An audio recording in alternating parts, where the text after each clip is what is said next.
Hello everyone, in this video I'm going to explain one example using the VB scripting, and that covers like as much as the functionality of the VB scripting concepts. Okay, so what is the scenario that we are going to cover? We'll create the details for the 10 employees. Okay, like the name, ID and its salaries, and then finding the lowest salary employee who has the lowest salary. Okay, so this is the code that I have written. Let's understand this code. Okay, so first understand the code line by line. Okay, so this is the first statement. What is this? We have defined a variable, okay, of public scope. It means the scope of this variable is throughout the script. Okay, the next is class. This is something new. Okay, so we can create a class in VB script as well. Okay, you can use the class statement like this to declare a class. Okay, this is the name of the class.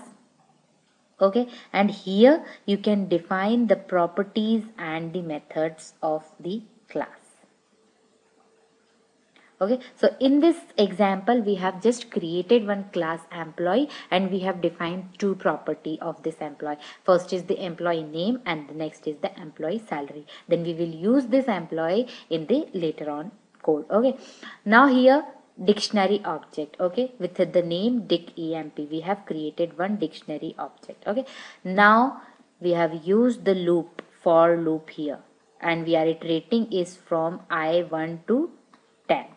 Okay, now what we are doing here, just concentrate on this line. This we are creating an object of type employee. Okay, employee is our class.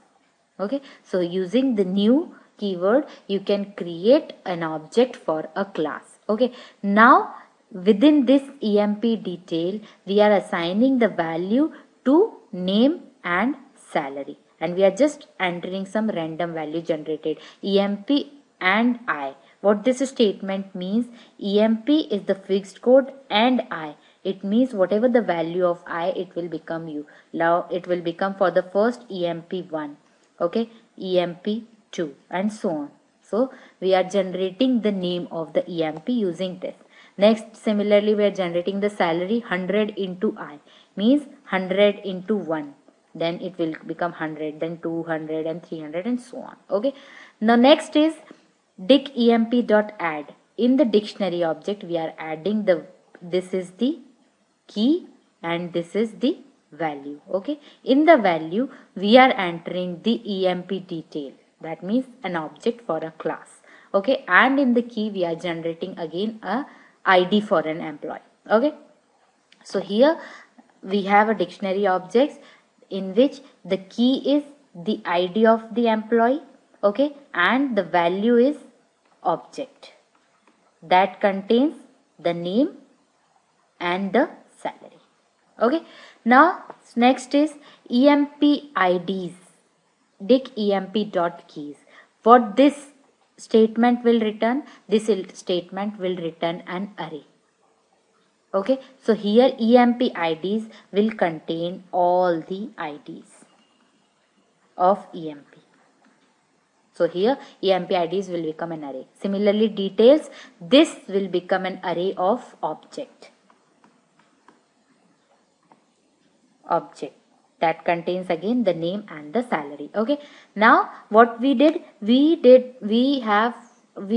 want to retrieve the salary and the name from this object. So how it can be retrieved? So you have to first type the dictionary, then the item, whatever the item that you want to find, like this is for the first item, .emp salary. Okay, so you will get, like you have the array for object like this. Okay, here like you have the name and you have the salary. Okay, when you type the emp salary it will return the salary, and when you type .emp name it will return the name. Okay, now this by default we have captured the value from the first index. Okay, then we have iterated the loop for the other.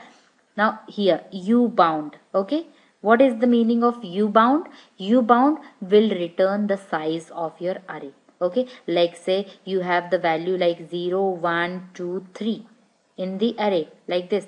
3 is the u bound value, u bound. Okay, and L bound will return the lowest value like 0.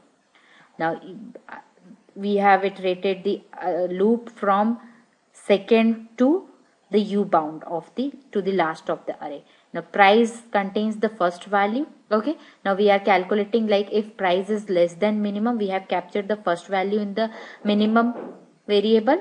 Okay, if it is less than minimum, then minimum will change to that price and so on.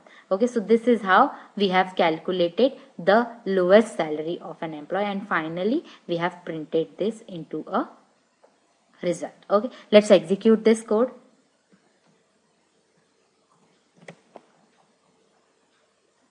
Okay, so here it will return the value as 100 will be the lowest value. Okay, now if you see the result, see EMP1 has the minimum salary as 100. Okay, so we have seen the class, use of class, use of for loop, use of if statement, and the dictionary object and the class into this example. Thank you.